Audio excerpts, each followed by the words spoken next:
പത്തനംതിട്ട കൂടലിൽ 40-കാരൻ കുത്തേറ്റ് മരിച്ച സംഭവത്തിൽ അയൽക്കാരൻ അനിൽ പിടിയിലായിരിക്കുകയാണ്. കൂടൽ ഏലിയാമൂല സ്വദേശിയായ രാജനെ ഇന്ന് രാവിലെ 10 മണിയോടുകൂടിയാണ് പിതാവിന്റെ സഹോദരിയുടെ കുടിലിൽ കൊല്ലപ്പെട്ട നിലയിൽ കണ്ടെത്തിയത്. ശ്രീ കെ അഭിലാൽ വിവരങ്ങളുമായി നമുക്കൊപ്പം ചേരുന്നുണ്ട്. അഭിലാൽ, ഈ മരണത്തിന് പിന്നിൽ ഈ പ്രതിയാണ് എന്ന് എങ്ങനെയാണ് കണ്ടെത്തിയത് പോലീസ്?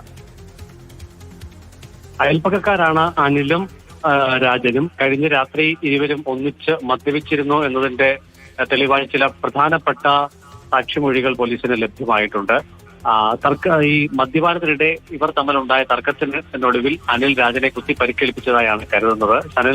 അനിലിന്റെ വീട്ടിലുണ്ടായിരുന്ന ഏതാനും ഫർണിച്ചറുകൾ നിലം തെറ്റി കിടക്കുന്ന അവസ്ഥയിൽ പോലീസ് കണ്ടെത്തിയിരുന്നു.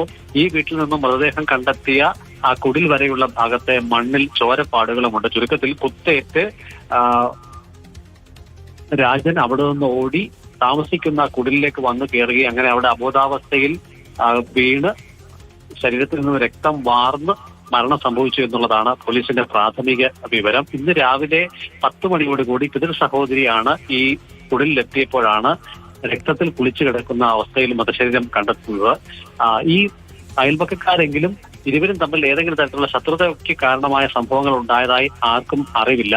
എന്തായാലും ഈ സംഭവവുമായി ബന്ധപ്പെട്ട് അയൽവാസികളടക്കമുള്ളവർ രാജൻ മരിച്ചത് അറിഞ്ഞു എന്ന് ഉറപ്പിച്ചുകൊണ്ടാണ് അനിൽ സംഭവ സ്ഥലത്തു നിന്നും മാറുന്നത്. 6 മണിക്കൂറിനൊടുവിൽ വൈകുന്നേരം 4 മണിയോടുകൂടി അനിലിനെ ബസ് ഇറങ്ങിയ വേളയിൽ കൂടുതൽ നിന്നും പോലീസ് പിടികൂടിയിട്ടുണ്ട്.